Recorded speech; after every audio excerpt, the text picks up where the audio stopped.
We're only 5 days away from CDL matches kicking off once again, so the Rostermania period is pretty much about to come to an end. We pretty much have the finalized rosters, or at least the rumored finalized rosters for every single team, so we're going to go through that in this video so you know exactly what to expect this coming week in the matches. So first things first, as you can see on the screen, Kenny to Minnesota RØKKR.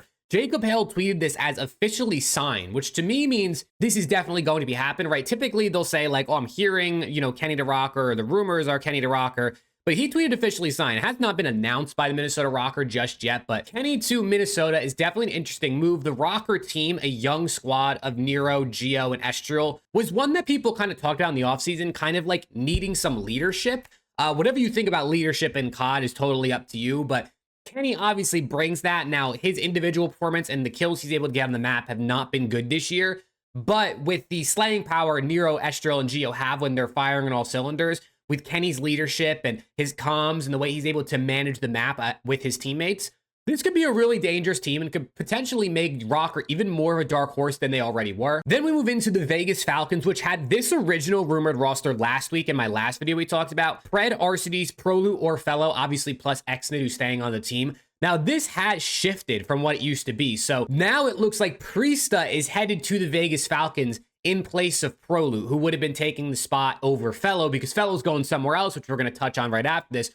So now the rumored roster is Exnid, Pred, Arcides, and Priesta, which, on paper isn't the most exciting team. I think Exnid and Pred's a really fun duo to look out for. Arcides and Priesta, to be honest, I'm surprised Priesta's getting another opportunity without having to play in some challengers for a little bit or even wait till next season, because he hasn't won a match on land since Champs, when he won Champs back in MW2 with New York Subliners. Not that that's fully his fault. Obviously, it's a 4-person team, so it's not all on him.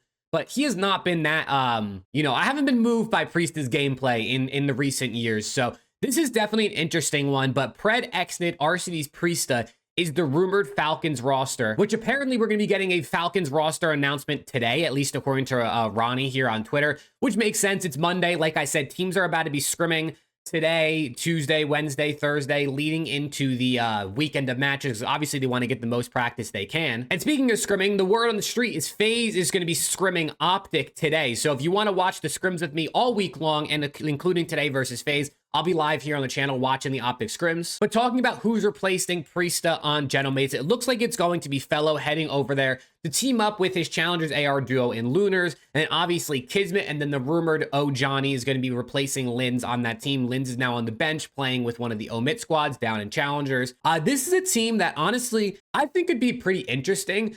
Kismet's been really good at this game. I feel like how good he's been has been overshadowed by just how bad Genomates has been. He's definitely been their bright spot. Johnny's been good in challengers. I think the pace he plays on the map, he's also really, really good at SND, which has been LAG's hardest game mode to get good at. This will definitely improve them. And then Fellow and Lunars, like I said, they were dominating challengers on Omit Brooklyn previously as an AR duo. So I do really like this move for LAG. Now, are they going to qualify for champs? Probably not, right? They only have 30 CDL points. They'd have to do a lot in order to qualify for champs at this point, but anything's possible. And I think, between them and these two and this Falcons roster, neither one are really moving me that much, but I do like to see at least teams trying something, even though it feels like it might be a little too late. And also real quick, I just want to remind you to check out agent picks. If you like prize picks or underdog, these guys are definitely really, really cool. You could do the typical lines like kills and things like that, but you could also do KD, damage, first bloods, the whole bunch of different things on agent picks that are really, really great. So you can use code MAV for up to a $100 deposit match and a 3% winnings boost. But always remember, seriously, as always, gamble responsibly. I also wanted to touch on a couple of the other big things I saw on Twitter the past couple of days that I think are interesting in terms of not only like the whole Rostermania period and what to expect this coming stage, but things like this, LA Thieves cards. I mean, genuinely, this might be the greatest card split we've seen in a very, very long time here in the CDL. Look at the map records. Look at the numbers. I mean, 299 overalls from the same team. I don't know if we've ever seen that, right? Scrap always does it. Hydra, insane this split. But also, Envoy and Ghosty doing their thing. This team got 4th place at the major, which I can't believe that happened. But I'm really hoping they put it together for the next one in Major 3. Toronto Ultra, Joe Deceives, insane. But the whole team, honestly, was really, really good. Insight into 80 might be a little bit lackluster, but overall, this team is great. They just need to kind of get their hard point, I think, locked in a little bit more. And then also I wanted to touch on the Surge here because Neptune and Abuza and Nasty but Neptune is specifically was amazing. So pretty interesting to see how, I mean, 21-8 hardpoint. Bro, in one stage, they went 21-8. First of all, playing 29 hardpoints in a stage is insane, but these guys are a really, really good hardpoint team, and one I'm excited to see how they play next split. But speaking of next split, or should I say this split that's coming up, this is Optic Texas's schedule here to start Major 3, or for all of Major 3 qualifiers. If you don't know, Major 3 quals is only 5 matches. Same thing with Major 4. We previously had 7, now it's only 5.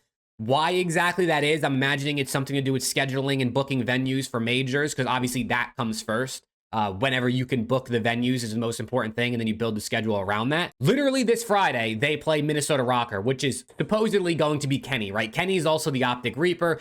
This should be fun. Then they play Cloud9, then they play the Miami Heretics, then they play the Vegas Falcons, which is going to be Pred's new team. So they're playing Kenny and Pred's new rosters, right? The guys they just dropped. And then they're also rounding out with Atlanta FaZe. So it's going to be an interesting split for Optic, and also a really important one, because I do think they're going to make champs. I think Optic definitely is qualifying, but all these points matter for them, because if they have a bit of a rough online qual here, they're putting themselves in a pretty bad spot. But it's going to be interesting to see what they can do. And then lastly, MLG Anaheim. Kason apparently is trying to bring MLG Anaheim back for COD and for Halo, as you can see here in his tweet. For those that maybe weren't around back in the day or didn't get to experience MLG Anaheim, I've never been there, but obviously I watched it. I watched the broadcast, and I've heard tons about it from every pro. This is like the event of the year. Like, MLG Anaheim was looked at as like the best one. This is the one where when you hear pros talk about like chatting in the hotel lobby or in the hotel restaurant, they're talking about Anaheim. Like, this is the event that is always really, really sick. So Kason's looking to make this happen, which would be insane. If it does, I'm trying to go for sure, right? If it does, I'm trying to be here. So